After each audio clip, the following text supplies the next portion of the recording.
কেমন আছো আমার প্রিয় বন্ধুরা? আশা করি খুব ভালো আছো। আজকে রান্না করছি মুগ ডাল। মুগ ডালটা আজকে একটু প্লেনভাবেই রান্না করব। এইদিকে ভাত বসিয়ে দিয়েছি। সব সময় মুগ ডাল মাছের মাথা দিয়ে বা সবজি দিয়ে খাওয়া হয়, খুব একটা প্লেন খাওয়া হয় না। আজকে ভাবলাম একটু প্লেনই করি। এদিকে বেগুন ভাজা হয়ে গেছে, লাল শাক রান্না করেছি। বাজারে গেলে না বেশ ভালোই লাগে, সমস্ত বাজার বেশ নতুন নতুন শীতের সবজি উঠেছে, দেখতে খুবই ভালো লাগে। আর এদিকে দেখো মামা আজকে খুব বেলা করে ঘুম থেকে উঠেছে জানো তো, কারণ ওর কালকে সারা রাত খুব কেশেছে, খুব কাশি হয়েছে, ঠান্ডা লেগেছে।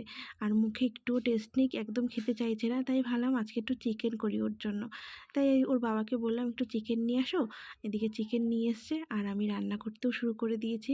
বেশ সকালবেলা ঘুম থেকে উঠে চিকেন দিয়ে ভাত খেলে ওর মুডটাও ফ্রেশ থাকবে। এদিকে মশলাটাও কষানো হয়ে গেছে, চিকেনটা ঢেলে দিলাম আমি। এবার একটু চিকেনটা ভালো করে কষিয়ে নেব, তারপর জল দিয়ে দেব। হালকা করে রান্না করব, খুব একটা মশলা দিচ্ছি না আজকে।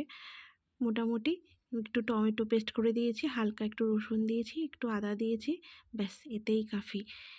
আর হালকা একটু পেঁয়াজ দিয়েছি।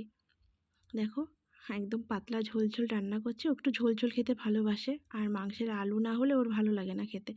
তো বন্ধুরা এখন টাটা, তোমরা সবাই খুব ভালো থেকো।